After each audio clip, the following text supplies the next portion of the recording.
Okay, people, welcome back to another Fwoosh review. Tonight I'm going to take a look at the Bandai S.H.Figuarts Star Wars Battle Droid.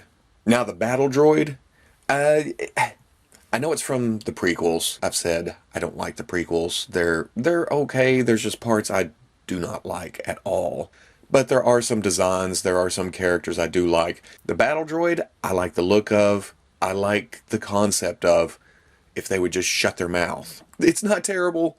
But every time I hear one of them say anything, it's just kind of, why? But like I said, I like the concept, I like the look, so I had to get one of these. Well, I got two of these. And on top of that, it's a figure of a character that we don't have in figure form yet, at least in 6-inch scale. So definitely I had to get this. Now the packaging, like I said with the Clone Trooper, I like how compact it is. There's not as many accessories with the Battle Droid, and it is thin. So, yeah, it doesn't take up as much space, but it's still compact. It's still smaller than most packages we get these days. On the back, it shows some action poses, a picture of the figure, a picture of him folding down, which will be interesting to see, and then some stuff I can't read. So, I'm going to get him out of the package, and we'll see what's going on with him. And out of the package, I dig this guy. Well, this army of guys. The body is a nice color. It's not just one color. It has some damage here and there, but it's subtle. You have to really look for it. But there's some scuffing. There's some, not battle damage, but it's just wear and tear. There's some silver, there's some black. But overall, the figure looks great. The sculpting is amazing.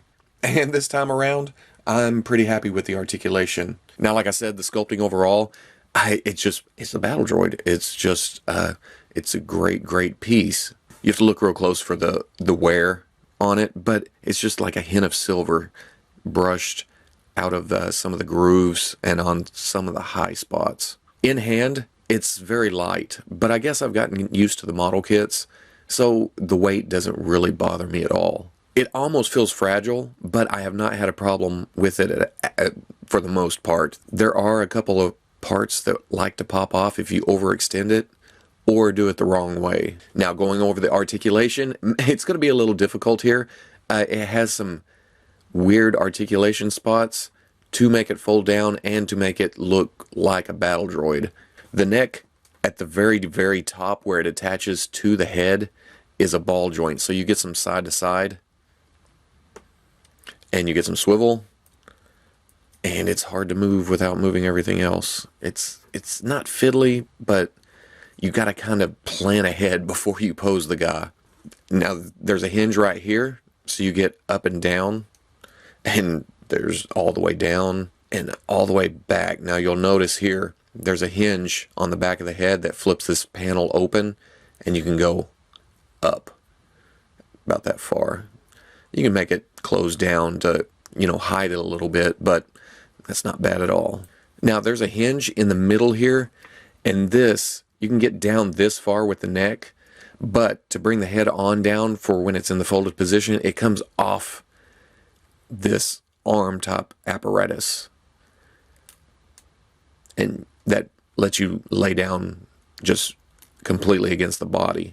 It looks like the neck comes out of the body, but as you can see, let me try to get that there. As you can see, there's the pivot point. So it's attached. It just looks like it comes completely off. Then you just bring it back up, and there's the neck. The shoulders have a swivel. You can go all the way around. And then they hinge out. Now, here's a little tricky part. There's a cap on the end that you have to swing up.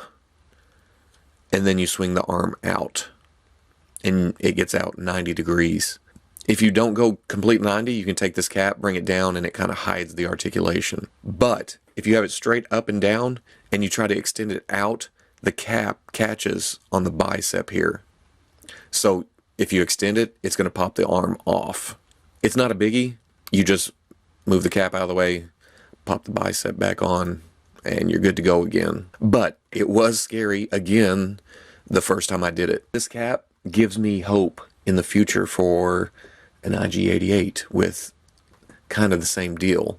There's a swivel at the bicep, there is a single hinge at the elbow, and it gets up 90 degrees. There's another swivel below the elbow.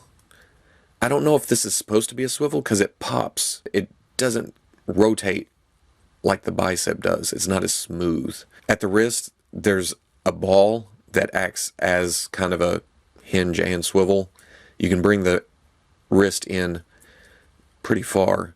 You can't go back very much. Maybe this rotates in case you want the hand to go back. At the thumb, there's a ball joint, so it goes back and forth and all around.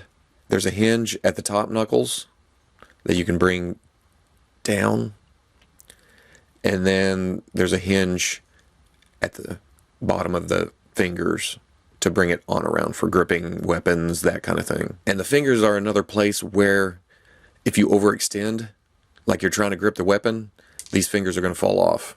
You can't go too far with them, and that's a small piece. But it just hooks around here. You just push it back on. You're good to go again. In the torso, there is a ball joint up there. You can get side to side. You can get forward, and you can get back. These pieces on the side come up and around and hook into the torso, but they don't seem to hinder anything. There's a ball joint at the hips. You can't get a lot of out. That's about it. You can get in. You can kind of get forward and back just for like subtle posing, and then you get rotation all the way around. There's a hinge at the knee, and it comes all the way back. There's a channel in the back of the calf. It comes around, and then it goes around the thigh here. There's a hinge at the ankle. You can get forward, you can get back, all the way, really. And then there's rocker ankle. There's a pin going through here, and you can rotate on it. And he gets pretty good rocker ankle. You go all the way in, go all the way out. So for the most part, articulation's there. I still don't like the elbows only going this far, but he can come up and touch his head. Now for folding down into the the transport position, the instructions are kind of iffy. I can't read them, and the picture's kind of weird. But the best way I've found to do it is to bring the legs around back, rotate around, and when you bring the legs like this forms kind of a channel for this torso piece right here. So when you come around, you kind of get the calf muscle, calf assembly, I guess, around, and then it locks right there, and then you can close it up. That's pretty compact. The arms, I usually just bring as far down as I can, and then come in and put the thumb in between the lower leg and the upper leg. Bring this around, thumb in, and then with the neck, like I said, it kind of disassembles into two pieces, and you can get that all the way down. And there you go. It shows that the gun stores right here, and this actually has a flip out little peg for the weapon. The gun is fairly nice. There's a little silver here and there, but for the most part it's cast in the black color. But the sculpt is good. It's kind of chunky. I like that. To put the gun on the peg, the trigger kind of slides into this small tiny groove right here. So you put it in here and then just slide it back and it locks on. Now the only other accessory is the extended antenna. This piece right here just comes off, and then you put the antenna on, and that's about it. It looks good. At first I thought maybe they would go down into the backpack, but it's a completely different piece. Now, like I said, with the gun, it goes on the backpack, or he can hold it in his hand. But the fingers are kind of not loose. It's just hard to get them in there. I usually just shove the fingers into the trigger guard there, and then kind of rotate it back until it hits the thumb. He can hold it with both hands easily. Just got to rotate it around and come around. There you go. It's easy for the fingers to loosen up, but yeah, it is a little bit, trying to get him into the pose. Like I said, you kind of have to think about it and plan ahead before you do any moving. But for the most part, he's pretty easy. Now, the feet are just a tad small, kind of narrow, but so far, if you find that sweet spot, they're not going to fall over. You just have to work it. The center of gravity is kind of high on these guys, so yes, they may have a tendency to fall, but they're solid in the joint department. So if you find that spot, they're going to stay. I haven't had him fall over yet, and it's been quite a few poses. Yes, it's nerve-wracking, especially when you put a figure like this on the shelf and you're afraid it's going to topple over, fall, and break, or part's going to fly off like the finger or the arm, and you won't be able to find it. But for the most part, it seems solid. Now, scale-wise, here he is with the Figuarts Clone Trooper. I already took a look at that. I found it a little bit small for my overall collection. The Battle Droid does look good with the Trooper. They'll look great if you have a battleground scene fighting each other. They go together. But the Battle Droid will also look great in your Black Series collection. Here's Obi-Wan with a custom Glassman head. The shoulders are a little lower, but the head comes up above it. The good thing about the movies, if you don't, go by official stats or you go hunting down the heights, it's easy for something like the Battle Droid or the Super Battle Droid to slip that into either your Figuarts collection or your Black Series collection. It's kind of ambiguous just how big or tall the Battle Droids actually are in the movies. So at the end of the day, I really dig this figure. And I'm glad I do, because I bought 2 of them. Army building Figuarts, it's a little bit out of my budget. They're just a little bit too expensive for that kind of thing. But they've teased different color symbols, I guess, for rank. I believe I may get a couple of those. I may not get all of them, but these are good enough for the display that I'll buy variants of it. For being robots with no face and really no expression, they have a lot of expression in the body movement you can get out of the figures, just subtle posing. So an army of these would kick ass, but I can't afford it. Thinking ahead, as good as this figure came out, I can only imagine what their IG-88 would look like. I would definitely jump on it, Figuarts or the model kits. We just need a better one than the one we have.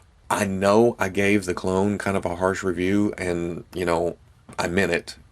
But with the Battle Droid, I really, really like it. So if you're on the fence, go ahead and get this. And if you're just doing Figuarts, the clone's fine. The Battle Droid just is even better. It can get down into a 3-point stance on its knee while shooting a rifle against its shoulder. Yeah, I'm impressed. I'm very impressed. I wish I could buy more, but I can't. This will have to do me. And I'm good with that for now, unless I win the lottery. Then you'll see a big-ass army of these. So if you like the review, comment, like, subscribe, and I'll catch you on the Fwoosh. It looks kind of funky in some places, and that's where the shoulder pad articulation comes in. Now, it is on an arm, and it shifts out just like that.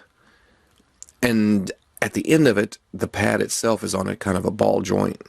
So you can put this thing pretty much anywhere you want. You can bring it all the way down, get it out of the way of the shoulder, pose the shoulder any way you want, and then shift the shoulder pad back into position. So I do like that. That's kind of nifty.